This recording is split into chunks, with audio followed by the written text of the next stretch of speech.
Everyone, back to our channel Bhagavati official ব্লগে সবাইকে স্বাগত। তোমরা কেমন আছো? আশা করি তোমরা খুব ভালো আছো, আর আমিও খুব ভালো আছি। তো আজকে আমি দেখতে পাচ্ছ সেজে গুজে রেডি একেবারেই। তো এখন যাব মেলা দেখতে, আমাদের এখানে গঙ্গা স্নান। তো জায়গাটার নাম কি রে? সুন্দরবনে। হ্যাঁ, সুন্দরবনে স্নান করতে, স্নান তো না, সকালে স্নান করে চলে এসেছি। তো ওটা আমার ব্লগ ভিডিও করা হয়নি। আর এখন বিকেল হয়ে গেছে, এখন যাচ্ছি মেলা দেখতে। তো চলো একেবারে মেলায় গিয়ে দেখা হচ্ছে। গাইস, তো আমরা মেলার কাছাকাছি চলে এসেছি, যে বাজনা শোনা যাচ্ছে।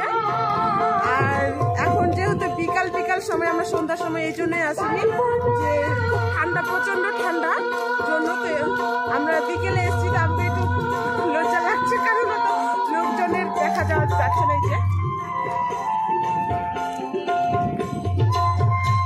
লোকজন দেখতে পাচ্ছি না, অত মনে হয় সন্ধ্যা হবে, কিন্তু এখন অতটা লোকজন নাই।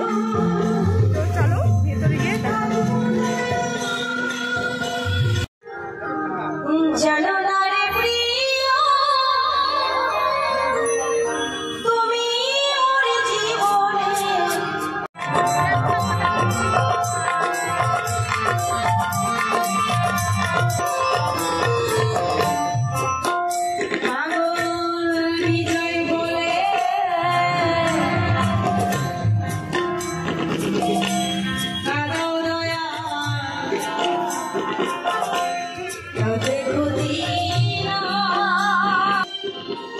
এই যে এখানে অনেক মূর্তি আছে,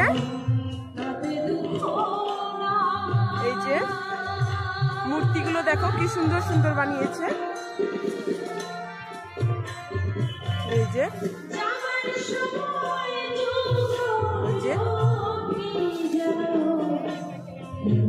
মূর্তি। আর এই যে এটা খাড়িটা আছে, এই যে এটা খাড়িটাতে স্নান করেছিলাম এই যে সকালে।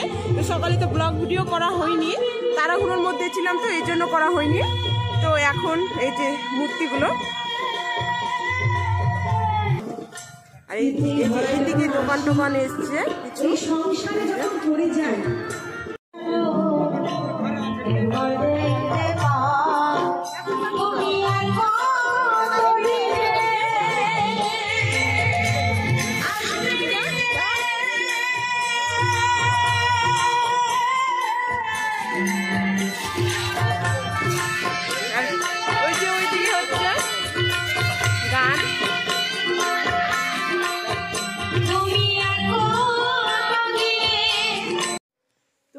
বাড়িতে চলে এসেছি, আর বাড়িতে এসে দেখছি যে 7টা বেজে গেছে। তো আর কি বলবো, আর যা প্রচন্ড ঠান্ডা বলা মুশকিল। আমি তো পুরো শেষ। আর মনে হচ্ছে জ্যাকেট পরে গেছি, তাও আরো যে সোয়েটার পরে গেলে যে কি হতো আমি জানি না। অত মেয়েদের অত রাতে স্টাইল মারবা না, কারণ একটু জামা কাপড় পরবা, কারণ ঠান্ডার মধ্যে অত স্টাইল রাখার দরকার নাই রে ভাই। আমার ক্ষেত্রে আমি এটা বলছি, আমার ব্যক্তিগত বিষয় থেকে।